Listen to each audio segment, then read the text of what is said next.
오늘 본문에서는 전도서의 일부의 두 번째 주제가 다루어지고 있습니다. 바로 지혜의 문제인데요.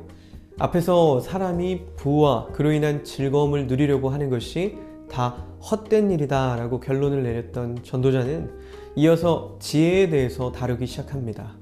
특히 이스라엘 사람들에게 지혜는 거의 절대 가치처럼 여겨지고 있었습니다. 솔로몬이 기브온 산당에서 드린 기도에 응답하신 그 하나님의 말씀에도 나타나 있지만 장수나 재산이나 원수 갚음이 아니라 지혜를 구했던 솔로몬은 하나님에게 칭찬을 받고 그 모든 것을 다 누릴 수 있게 되었다는 일화만 보아도 이스라엘 사람들이 지혜의 가치를 얼마나 크게 여겼을지 상상할 수 있습니다. 그러나 전도자는 지혜에 대해서도 역시 마찬가지의 평가를 내립니다. 헛되다는 것입니다. 그리고 그렇게 판단한 가장 큰 이유는 바로 계승되고 발전되지 않는다는 사실 때문입니다. 오늘 우리에게 주신 하나님의 말씀은 전도서 2장 12절에서 17절까지입니다. 내가 돌이켜 지혜와 망령됨과 어리석음을 보았나니 왕 뒤에 오는 자는 무슨 일을 행할까? 이미 행한 지 오래전의 일일 뿐이니라. 내가 보니 지혜가 우매보다 뛰어남이 빛이 어둠보다 뛰어남 같도다. 지혜자는 그의 눈이 그의 머릿속에 있고 우매자는 어둠 속에 다니지만 그들 모두가 당하는 일이 모두 같으리라는 것을 나도 깨달아 알았도다. 내가 내 마음속으로 이르기를 우매한 자가 당한 것을 나도 당하리니 내게 지혜가 있었다 한들 내게 무슨 유익이 있으리요 하였도다. 이에 내가 내 마음속으로 이르기를 이것도 헛되도다 하였도다. 지혜자도 우매자와 함께 영원하도록 기억함을 얻지 못하나니 후일에는 모두 다 잊어버린 지 오래일 것임이라. 오라 지혜자의 죽음이 우매자의 죽음과 일반이로다. 이러므로 내가 사는 것을 미워하였노니 이는 해 아래에서 하는 일이 내게 괴로움이요 모두 다 헛되어 바람을 잡으려는 것이기 때문이로다. 아멘. 우리는 세상에서 세상적인 지혜를 가지고 지혜롭게 사는 것이 우매함보다 월등하게 낫다고 여기며 살아갑니다. 그래서 자녀들에게도 다른 사람보다 더 나은 삶을 살라고 요구합니다.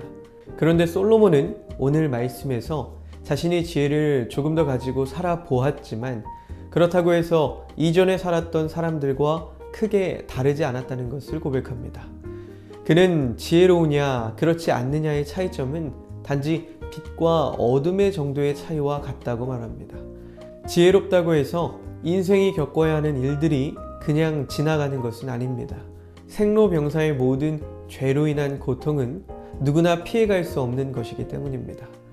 특히 죽음의 문제 앞에서는 결국 동일한 입장에 서게 되고 시간이 지나면 지혜롭게 살았던 자나 우매하게 살았던 자 모두 사람들의 기억에서 지워져 버리고 없어져 버리기 때문에 이것은 참으로 허무한 일입니다. 그렇기 때문에 우리들은 아무리 많은 것을 소유해도 거기에 하나님이 빠져버린다면 그 삶은 아무리 지혜롭게 살아도 결국 허무함밖에 남지 않음을 알고 어리석음을 되풀이하는 자가 되어서는 안 될 것입니다. 그리고 오직 하나님만으로 만족하고 그를 영원토록 즐거워하는 것만이 삶의 허무함을 넘어설 수 있는 길이라는 사실을 기억해야 합니다. 우리는 세상에서 지혜롭게 사는 것을 큰 가치로 여깁니다. 그리고 상대적으로 어리석게 사는 사람들에 대해서 불쌍히 여깁니다.